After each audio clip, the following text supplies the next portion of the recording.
The afternoon sun cast long shadows through the tall windows of Le Petit Chateau, making the crystal glasses sparkle like diamonds on the perfectly set tables.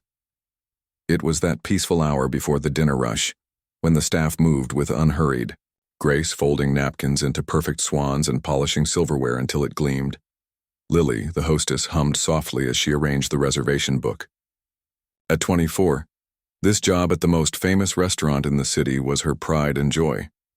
She straightened her black dress and practiced her welcoming smile in the reflection of a polished serving tray. The heavy wooden door creaked open, letting in a slice of late afternoon light. Lily looked up, ready to explain that they weren't open for dinner service yet, but the words died on her lips. Instead of the usual well-dressed customers in designer clothes and expensive watches, an elderly woman stood in the doorway.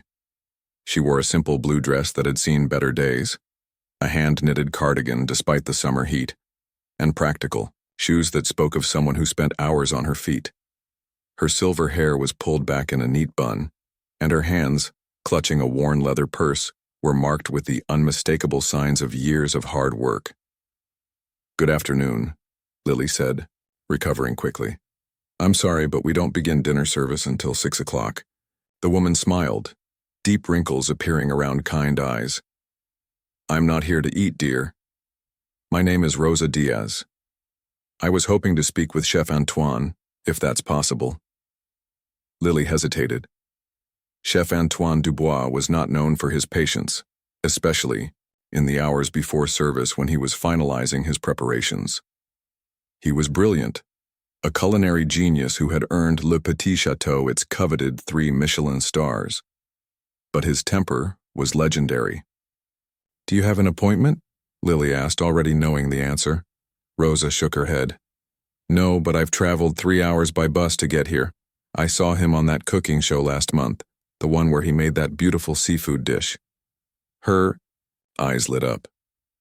"I run a little cooking program at the community center in my town. We feed children who might not get proper meals otherwise. I just wanted to ask him about that sauce he made. It looked like something special." Lily glanced toward the kitchen doors. Chef Antoine would be furious at the interruption.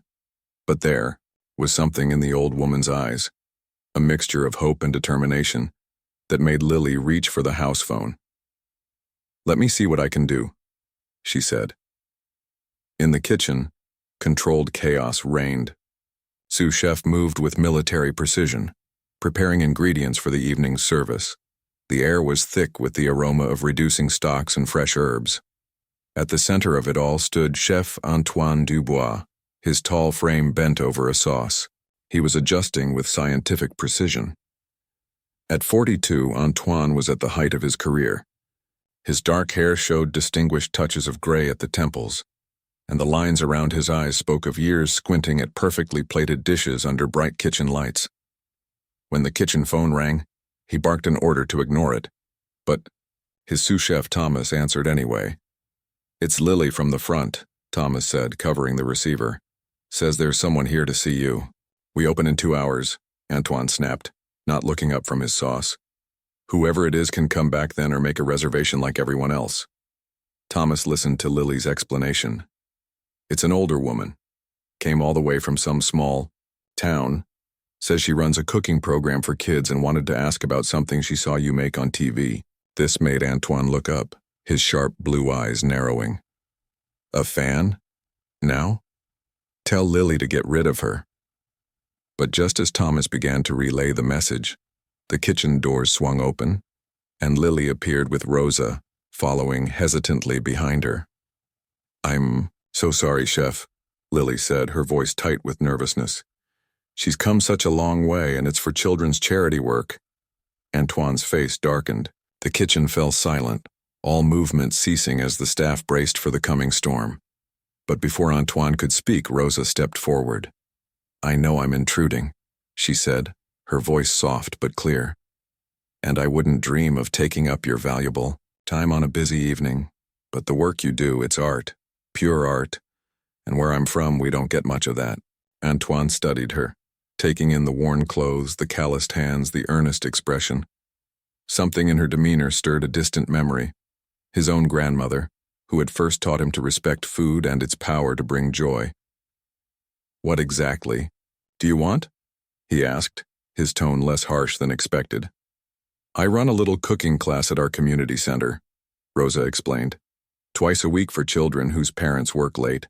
Most of them don't get home-cooked meals often. I try to teach them that good food doesn't have to be fancy or expensive." She paused, gathering courage. "I saw you make that seafood souffle on television. The way you described it, how food can transport us, can make us feel things. The children need to know that. Food isn't just fuel. It's memory and comfort and hope."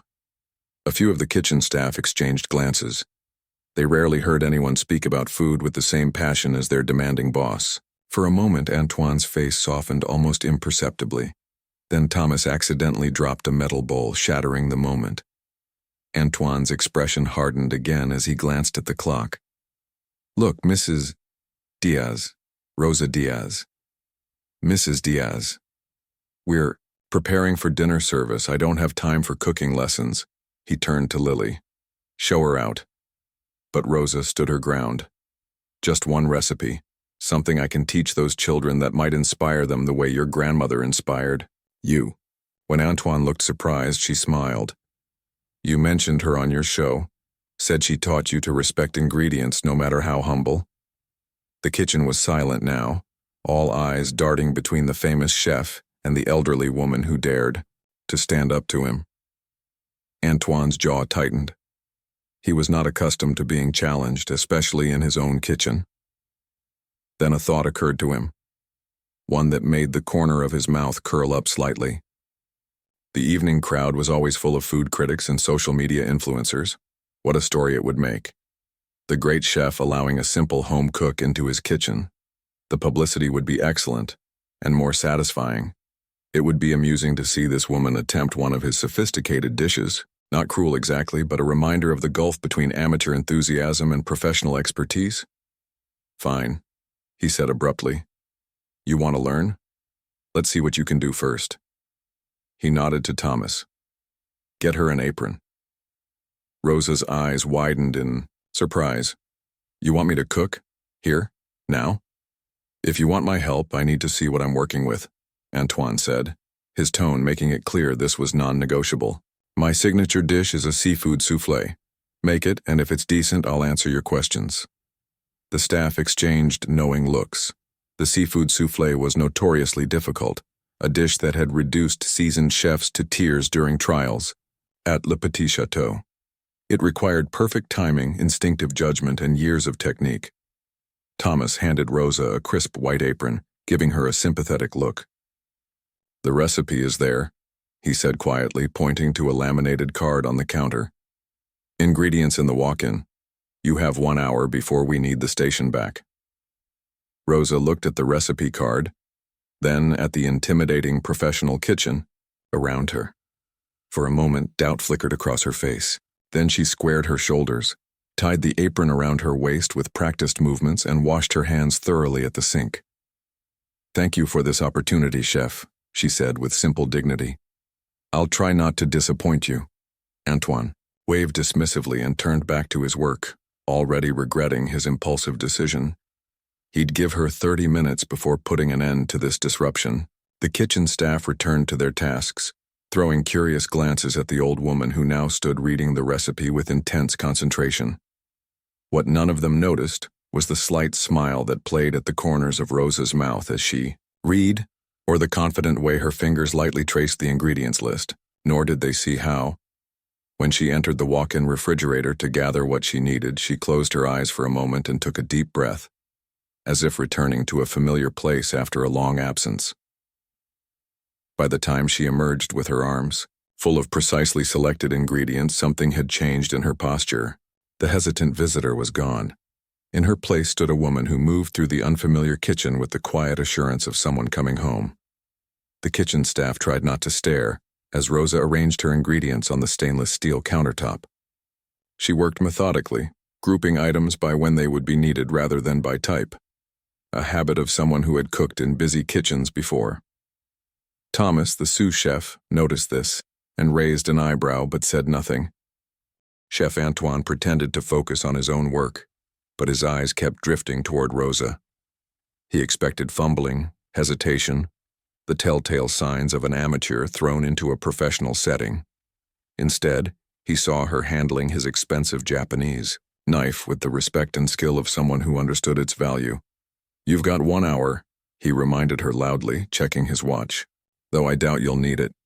Most people give up on this dish after 20 minutes. Rosa nodded without looking up. "Thank you, chef." Her voice was calm, unruffled by his attempt to rattle her. Several of the line cooks exchanged glances. They had seen this before. Chef Antoine setting impossible tasks for new staff or visiting cooks, enjoying their inevitable failure. It was a cruel game, but no one dared challenge him. His perfectionism had earned the restaurant its prestigious reputation, after all. Rosa examined the recipe card again, her lips moving slightly as she read. Then, to everyone's surprise, she set it aside. "Aren't you going to follow it?" asked Gabriella, the pastry chef, who had paused her own work to watch. "Oh, I've read it," Rosa said with a small smile. "It's in my head now." Chef Antoine snorted. "It took me 15 years to perfect that recipe, but sure, memorize it in 5 minutes. Rosa didn't respond to the jab. Instead, she began preparing the base for the soufflé with practiced movements. Her hands moved steadily, cracking eggs with one hand and separating whites from yolks without a single drop of cross-contamination. She whisked the egg whites with a practiced flick of her wrist that spoke of years of experience. As she worked, a small crowd of kitchen staff gathered at a respectful distance. What had started as a joke was becoming something else. Even Chef Antoine found himself drawn to her workstation, watching as she prepared the delicate seafood filling. "You're adding thyme," he noted sharply. "My recipe doesn't call for thyme." Rosa paused, the herb pinched between her fingers. "You're right, chef, forgive me. Old habits." "What old habits?" he asked, suddenly curious despite himself. "Where did you learn to cook?" Rosa sprinkled the thyme into the mixture anyway. "My grandmother taught me the basics. The rest I learned in various kitchens." "What kitchens?" Antoine pressed. She smiled, the lines around her eyes deepening. "Small places, nothing as grand as this." She gestured to the gleaming kitchen, but places where food mattered. Antoine watched as she adjusted the heat under her pan with intuitive precision. No thermometer, no timer, just the kind of instinctive cooking that came from decades of practice. It was unsettling. This woman with her worn cardigan and practical shoes moved through his kitchen with the quiet confidence of someone who belonged there. 30 minutes left," he announced louder than necessary. The kitchen had fallen into an unusual hush. Normally, it would be buzzing with activity, filled with the sounds of knives on cutting boards and pans sizzling.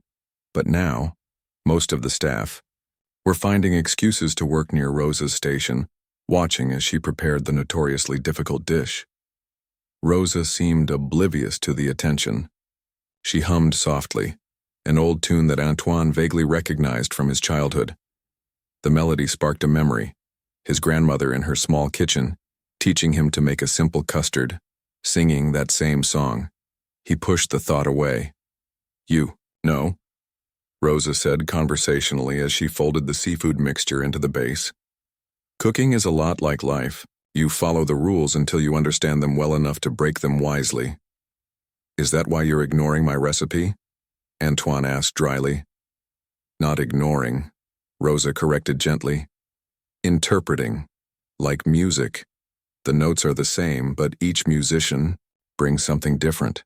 Before Antoine could respond, Lily burst through the kitchen doors looking flustered. "Chef, the Moreau party just called. They're coming an hour early and bringing the food critic from Le Monde with them." The kitchen erupted into renewed activity. The brief spell broken, everyone returned to their stations with increased urgency. Antoine barked orders, his face flushing with the stress of the unexpected change. Only Rosa remained calm, continuing her work as if nothing had happened. She watched Antoine from the corner of her eye as he paced the kitchen, checking each station. "You should breathe, chef," she said quietly when he passed her station. "Your food can feel your anxiety." Antoine stopped short. Excuse me? The energy we bring to cooking affects the food, Rosa explained, her hands never stopping their work. My grandmother used to say angry hands make bitter meals. For a moment, Antoine looked like he might snap at her. Then, surprisingly, he took a deep breath and rolled his shoulders. 20 minutes left, he said, his voice slightly calmer. Rosa nodded and turned her attention to preparing her ramekins. She buttered them with upward strokes, her technique flawless. Antoine noticed that she didn't reach for the parmesan he always used to dust the ramekins. No cheese, he questioned. Not with this seafood blend, Rosa replied. It would overpower the delicate flavors you've created. Antoine blinked. It was a valid point, one he'd considered himself years ago before. Deciding tradition trumped innovation. That this woman had reached the same conclusion was disturbing. The kitchen continued its controlled chaos around them. Sous chefs called out orders, line cooks plated appetizers, and runners dashed in and out. Through it all, Rosa worked steadily, her small island of calm amid the storm. When she finally poured her mixture into the prepared ramekins, several of the staff found reasons to walk by. The consistency looked perfect, light, airy, promising the rise that was so difficult to achieve with seafood soufflés. 10 minutes, Antoine announced, checking his watch again. Rosa placed her ramekins in the oven with care, adjusting their position slightly before closing the door. Then she did something that made Antoine frown. She pulled up a small stool and sat down directly in front of the oven window. "What are you doing?" he asked. "We don't have time for breaks." "I'm watching," Rosa said simply. "Each soufflé is different. They tell you when they're ready if you pay attention." Antoine opened his mouth to argue, then closed it. It was something his first mentor had taught him, a lesson he'd gradually forgotten in the rush of running a high-pressure kitchen. Soufflés weren't just about timing. They were about observation. The final minutes ticked by in tense silence. The dinner service would begin soon, and the prestigious Moreau party would arrive early with a feared critic in tow. The entire kitchen vibrated with nervous energy, all except for Rosa, who sat watching her creation with the patience of someone who had learned that some things couldn't be rushed. Finally, she stood and opened the oven door. The moment of truth had arrived. Even Antoine held his breath as Rosa carefully removed the ramekins. The soufflés had risen perfectly, their tops golden brown and delicately puffed above the edges of the dishes. Not one had collapsed, a feat that even experienced chefs struggled to achieve consistently. A murmur ran through the kitchen. Thomas let out a low whistle of appreciation. Gabriella, the pastry chef, leaned in for a closer look, her expert eye, searching for flaws and finding none. Rosa placed the soufflés on a cooling rack and stepped back. "They need a moment to settle," she said, as if she hadn't just accomplished something remarkable. Antoine approached slowly, his face unreadable. He circled the rack, examining the soufflés from every angle. The rise was perfect, the color ideal. But appearance was only part of the challenge. "The proof is in the tasting," he said, reaching for a spoon. The kitchen fell silent again as he cut into the first soufflé. The inside was exactly as it should be, light, airy, with perfectly cooked seafood distributed evenly throughout. Steam rose, carrying the aroma of delicate fish, butter, herbs, and something else. Something that made Antoine pause. He took a small bite, expecting to find fault. Instead, his taste buds registered a perfect balance of flavors. The richness of the base, the sweetness of the seafood, and an elusive depth that his own version somehow lacked. Rosa watched him, her hands folded in front of her. "The thyme," she said softly. "It brings out the sweetness of the crab without overwhelming it." Antoine took another bite, larger this time. The texture was impeccable, each mouthful melting away like a cloud. It was, he had to admit, possibly better than his own version. The realization must have shown on his face because a small smile appeared on Rosa's lips.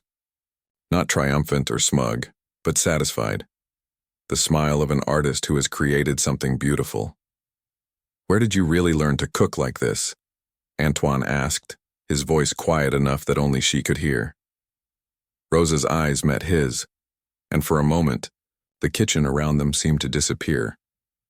"Perhaps that's a story for another time," she said, "but I believe we had an agreement. You were going to answer some questions about cooking for my children." Before Antoine could respond, Thomas called out urgently, "Chef, the Moreaus just arrived." The spell broken, Antoine straightened his jacket and handed the spoon to Thomas. "Everyone try this," he ordered. "Learn from it." Then, to Rosa's surprise, he gave her a small nod, the closest thing to approval he had shown all evening. "We'll talk after service," he told her. "You can observe from the kitchen if you wish, I think." He hesitated, clearly struggling with the words. "I think there might be things we could learn from each other." As he strode away to greet his important guests, Rosa untied her apron and folded it neatly. She hadn't come for recognition or to prove anything. She had come for the children in her community.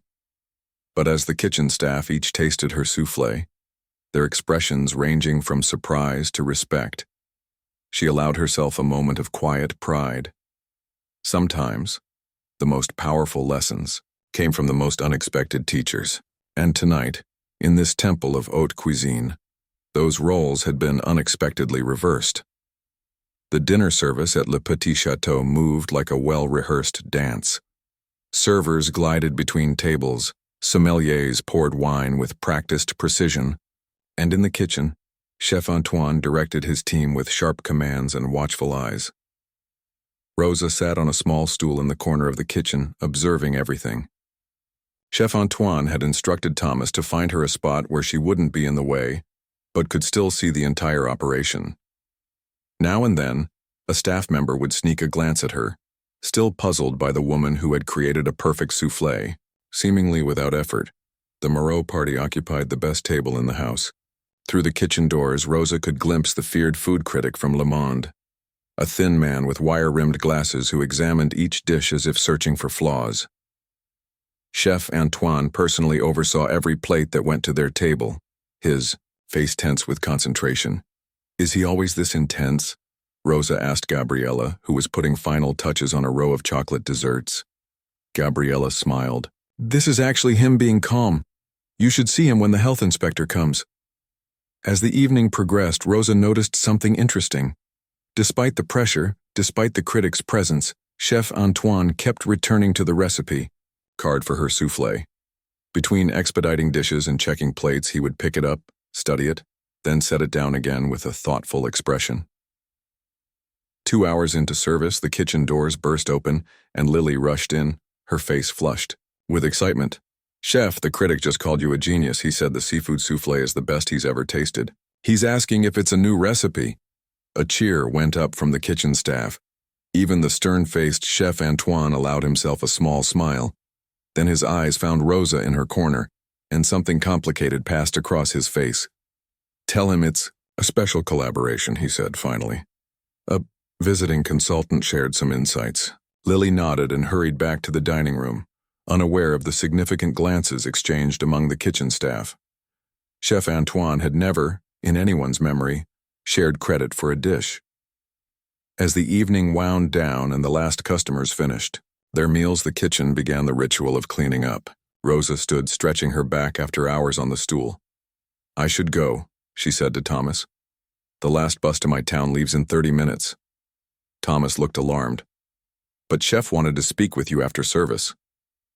"It's fine," Rosa assured him. "I got what I came for. I learned a lot just by watching tonight." She was halfway to the door when Chef Antoine's voice stopped her. "Leaving without saying goodbye, Mrs. Diaz?" Rosa turned to find him standing behind her, Chef's coat unbuttoned, looking tired but satisfied after a successful service.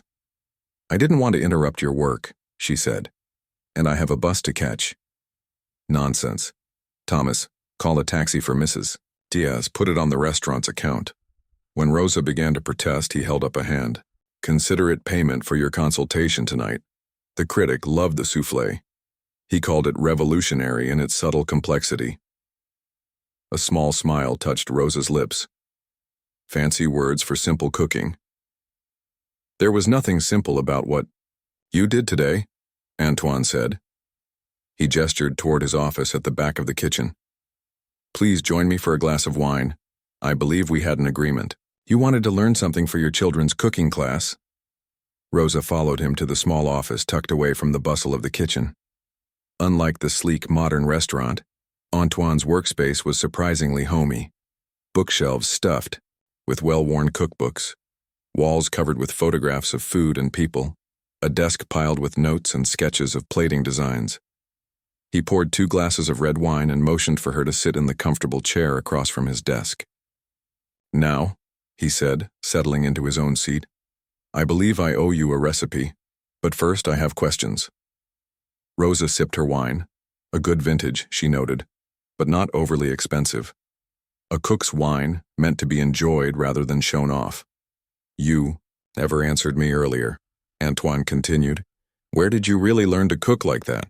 Those weren't home cooking techniques. Rosa set down her glass. Does it matter? It does to me. Antoine leaned forward. I've worked with chefs from all over the world. What you did today, that was professional training. High level. But I've never seen you in any kitchen I've worked in, and I would remember. For a long moment, Rosa was quiet, studying him as if deciding how much to share. Outside the office, they could hear the kitchen staff finishing their cleanup, voices calling goodnight as the first people headed home. I was born in a small coastal village, she finally said. My grandmother ran the local inn. Nothing fancy, just good, honest food for fishermen and the occasional traveler. She taught me to cook as soon as I could reach the stove standing on a chair. She smiled at the memory. When I was 19, a famous chef stayed at our inn while researching regional cuisine. He tasted my grandmother's fish stew, her secret recipe, and offered me a job on the spot. I worked in his restaurant in the city for 8 years, starting as a dishwasher, ending as his sous chef. Antoine's eyebrows rose. Which chef? Carlos Vega. Antoine nearly choked on his wine. Carlos Vega? The Carlos Vega? 3 Michelin stars by 30? The man who revolutionized Spanish cuisine in the 70s? Rosa nodded, her expression unchanging. He was just starting back then.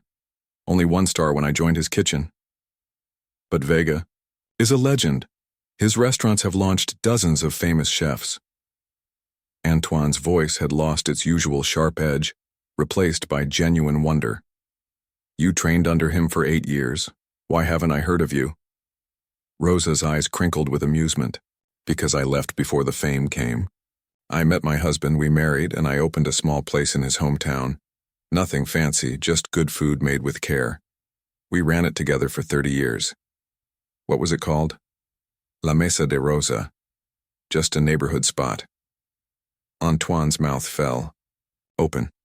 La Mesa de Rosa in Toledo, with the courtyard garden and the blue tiles? Now it was Rosa's turn to look surprised. You know it? Know it? I ate there as a young cook on my first trip to Spain. Everyone in Madrid told me I had to make the trip to Toledo to try it.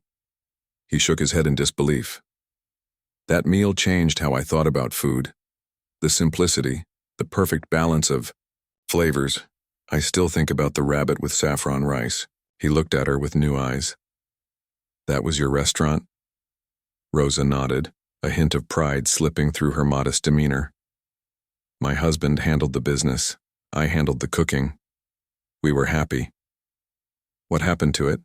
I tried to go back years later, but it was gone. Sadness flickered across Rosa's face. Miguel, my husband, passed away 12 years ago. Heart attack, very sudden.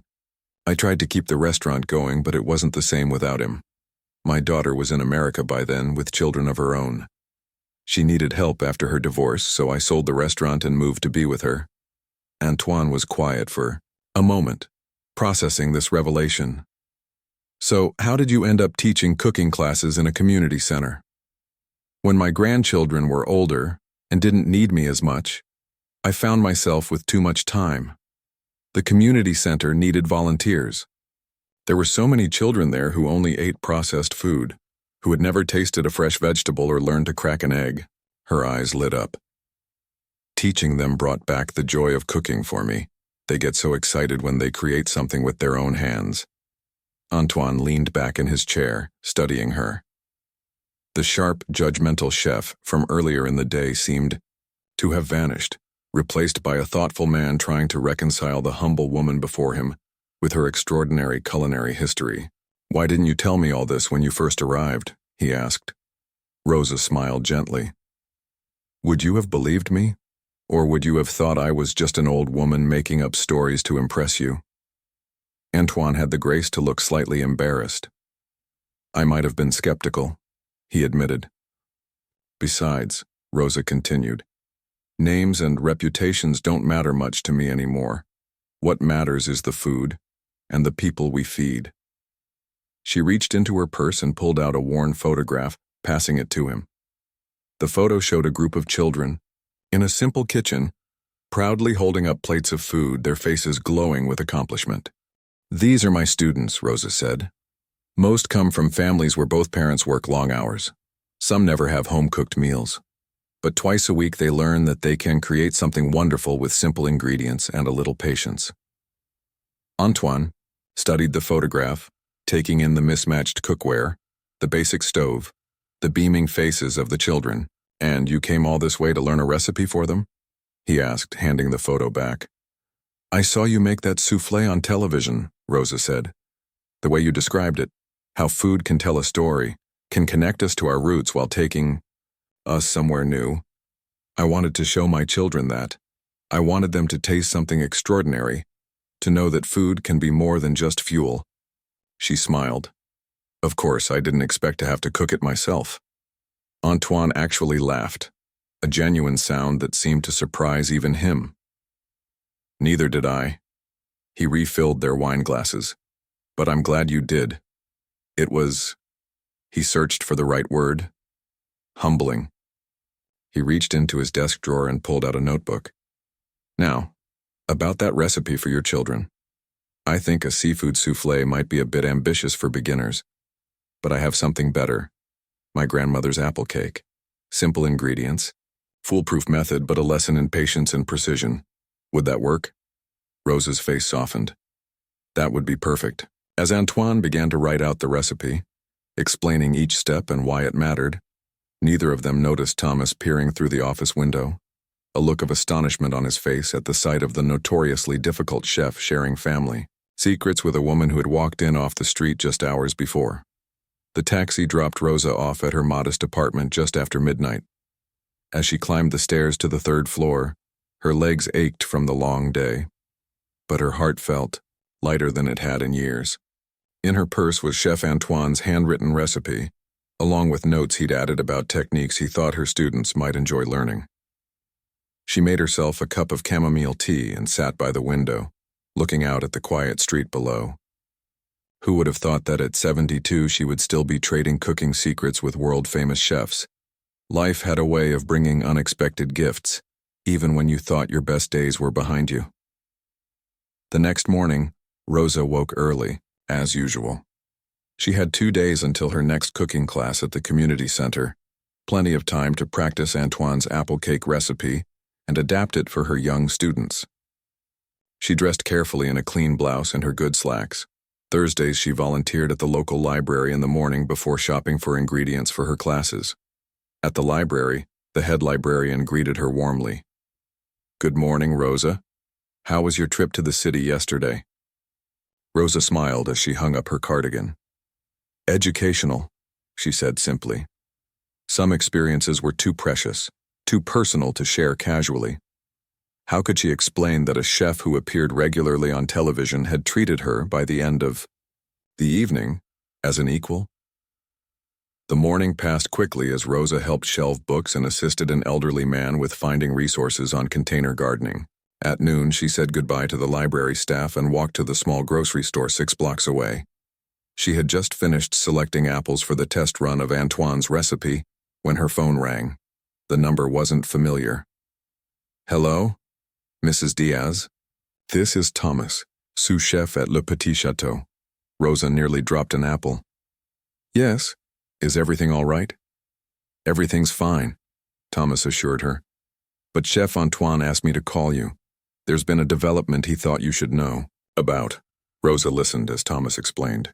The food critic from Le Monde had published his review online that morning, far faster than usual. He had devoted 3 paragraphs to the seafood soufflé, calling it a perfect marriage of traditional technique and intuitive brilliance. The IKEA review had already been shared thousands of times on social media. Reservations were pouring in, with people specifically requesting the soufflé that made Pierre Lefebvre weep with joy. Chef Antoine has added it to the regular menu, Thomas continued. But there's a problem. None of us can replicate it exactly as you made it. We've tried 3 times this morning. Rosa couldn't help smiling. The time makes all the difference, she said. But you also need to let the egg whites rest for 4 minutes after beating them. That's what Chef thought you might have done. But there's more. A journalist from Food and Wine magazine is coming tomorrow to interview Chef about the dish. They're doing a feature on innovative seafood preparations. Rosa finished selecting her apples as she listened. That's wonderful for the restaurant. There was a pause on the line. Chef Antoine would like you to be there for the interview. Rosa stopped in the middle of the produce section. Me? Why? He says the dish was a collaboration and he wants to give credit where it's due. Thomas lowered his voice. Between us, Mrs. Diaz, I've worked with Chef for 7 years, and I've never seen him share credit for anything. Whatever you did yesterday, it made quite an impression. Rosa thought about her small apartment, her community center students, her quiet life. She thought about the busy restaurant kitchen, the critics, the pressure. She had left that world behind decades ago, and not without reason. Please tell Chef Antoine I'm flattered, but I don't think... He said you'd say that, Thomas interrupted. He also said to tell you that the children at your community center deserve to know that their teacher is respected by the best chefs in the country, that it might inspire them to take cooking more seriously. Rosa sighed. Antoine had found her weak spot. The children. What time tomorrow? 3 o'clock. Chef will send a car for you at 1. After hanging up, Rosa finished her shopping in a daze. As she walked home, bags heavy with apples and flour, she wondered what her late husband would have thought of all this. Miguel had always encouraged her to share her gifts, had been her biggest champion. Your cooking brings joy, he used to say. The world needs more of that. Maybe this was her chance to honor his memory, to step briefly back into the world she'd left behind and share some of what she'd learned over a lifetime in the kitchen. The next day, Rosa dressed in her best outfit, a navy blue dress she usually saved for special occasions, with a hand-embroidered cardigan her daughter had given her for Christmas. She pinned her silver hair in a neat bun and applied a touch of lipstick. The car that arrived was far more luxurious than she'd expected, with a uniformed driver who treated her with the deference usually reserved for celebrities or politicians. When they arrived at Le Petit Chateau, Lily was waiting at the door, looking considerably more respectful than she had during their first meeting. Mrs. Diaz, welcome back. Chef Antoine is in his office with the journalist. They're eager to meet you.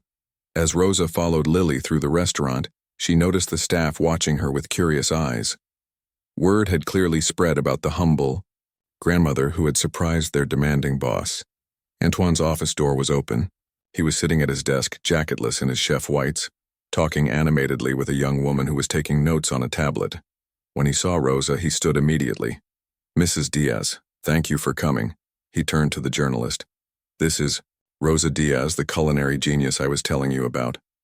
The journalist, a woman in her 30s with bright eyes and a quick smile, stood to shake Rosa's hand. Pleasure to meet you, Mrs. Diaz. I'm Ana Cortez from Food and Wine. Chef Dubois has been singing your praises. Rosa felt her cheeks warm. He's being too generous. I just made a small suggestion to his already excellent recipe. Antoine snorted. Nonsense. She revolutionized my soufflé with techniques I should have thought of myself. He pulled out a chair for Rosa. Mrs. Diaz trained under Carlos Vega and ran La Mesa de Rosa in Toledo for 30 years. Ana's eyes widened. La Mesa de Rosa? My parents celebrated their 20th anniversary there. They still talk about that meal. She turned to Rosa with new interest. Would you mind if I recorded our conversation? I think this story just got a lot more interesting. For the next hour, Rosa found herself sharing stories she hadn't told in years, about learning to cook at her grandmother's side, about the first time she made a soufflé for Carlos Vega. It had collapsed and he'd made her try again immediately.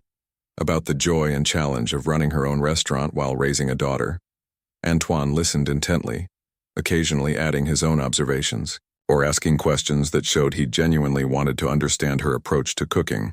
Gone was the arrogant chef who had mocked her.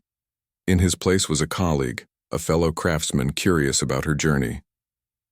"What I find most fascinating," Anna said, "is that you're now teaching children in a community center. After cooking for presidents and celebrities, why choose that?" Rosa thought about it. When you're young, you cook to prove yourself. You want recognition, awards, praise. As you get older, you realize food isn't really about the cook. It's about the people you feed, the joy you bring to their lives. She smiled. Those children's faces when they taste something they made themselves. That's worth more than any Michelin star. Antoine nodded slowly. "I'm beginning to understand that," he said quietly. After the interview, Antoine asked Rosa to join him in the kitchen. The staff was preparing for dinner service, but they paused their work as the two chefs entered. "Everyone," Antoine announced, "Mrs. Diaz has agreed to demonstrate her technique for the seafood soufflé that will now be a permanent fixture on our menu. I expect you all to pay close attention." For the next 30 minutes, Rosa worked at a station while the entire kitchen staff gathered around. She explained each step, answering questions, sharing little tips she'd gathered over decades of cooking. Antoine stood beside her, occasionally adding technical explanations but mostly letting her lead. When the demonstration was complete and the soufflés were in the oven, Antoine cleared his throat. "I have an announcement," he said. The kitchen fell silent. "Starting next month, Le Petit Chateau will be launching a new program. Every Sunday, we'll open our kitchen to children from underprivileged neighborhoods for cooking classes." He looked at Rosa. "Mrs. Diaz has agreed to help us design the curriculum and teach the inaugural class." Rosa stared at him in surprise. They had discussed no such thing. "Additionally," Antoine continued, 10% of the proceeds from every seafood soufflé we sell will go to funding cooking programs in community centers throughout the city, starting with Mrs. Diaz's program. A murmur of approval ran through the kitchen staff. Gabriella, the pastry chef, began to applaud and others quickly joined in. Antoine raised his hand for silence. Cooking is not just about fancy restaurants and expensive ingredients. It's about nurturing others, about preserving traditions while embracing innovation. He looked at Rosa with genuine respect. "Sometimes it takes a visitor to remind us of what matters most." The timer buzzed, announcing that the soufflés were ready. As Rosa opened the oven door, the delicious aroma filled the kitchen. The soufflés had risen perfectly, golden and proud. "Beautiful," Antoine said softly. Rosa nodded, but she wasn't looking at the soufflés. She was watching the faces of the young cooks around her, seeing their enthusiasm, their hunger to learn. In that moment, she felt a circle completing. From her grandmother teaching her to Carlos Vega refining her skills, to her years of cooking for others and now passing on what she knew to a new generation. "Yes," she agreed. "Beautiful indeed." 3 months later, the community center kitchen was barely recognizable. The old, mismatched pots and pans had been replaced with professional-grade equipment. The ancient stove that only heated on one side had given way to a gleaming new model. Fresh herbs grew in window boxes and the walls had been painted a cheerful yellow. "Careful with that knife, Luis," Rosa instructed a 10-year-old boy who was concentrating fiercely on dicing an onion. "Remember, the knife does the work. You just guide it." Around the large center table, 12 children worked on their assigned tasks, their faces serious with concentration. Some chopped vegetables, others measured ingredients, and a small group, at the end, kneaded dough with flour-covered hands. "Ms. Rosa, is this right?" asked Penny, holding up a bowl of beaten egg whites. Rosa examined the mixture, then nodded approvingly. "Perfect stiff peaks. You've got a good feel for it." The girl beamed with pride, then carefully folded the egg whites into her batter. The double doors at the end of the kitchen swung open, and Chef Antoine walked in, followed by Thomas. Unlike their first meeting, when Antoine had been stiff and formal in his crisp chef's jacket, today he wore jeans and a casual button-down shirt. His hair was slightly tousled, and he carried a large bag filled with fresh bread. "Sorry we're late," he called.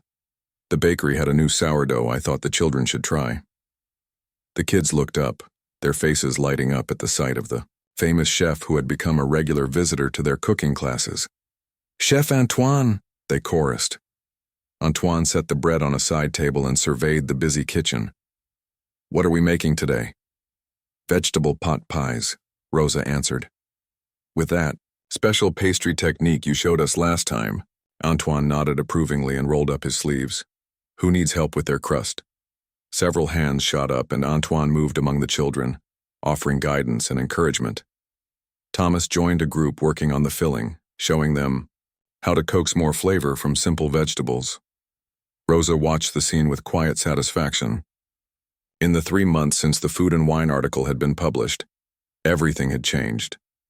The piece had been titled, "The Grandmother Who Humbled a Star Chef," and it had gone viral almost immediately. Suddenly, Rosa was being interviewed by newspapers, invited onto morning shows, and approached by publishers interested in a cookbook of her recipes. But the most meaningful change had been right here, in this kitchen.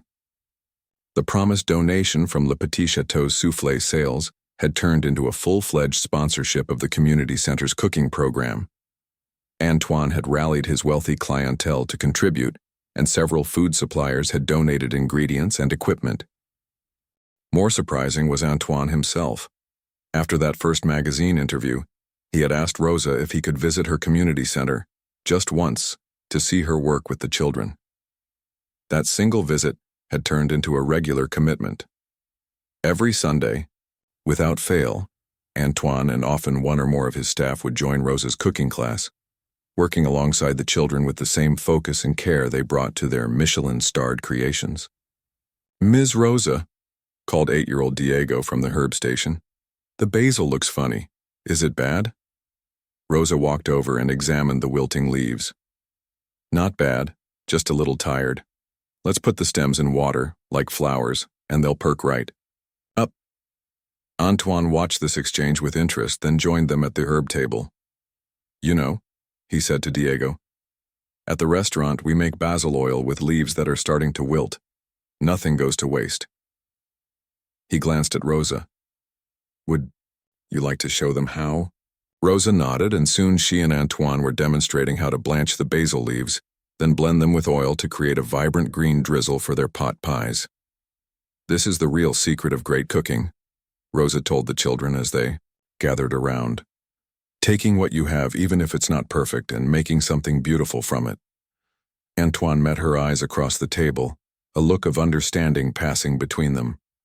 In the months they had worked together, he had shared with her how the Food and Wine article had forced him to confront some uncomfortable truths about himself.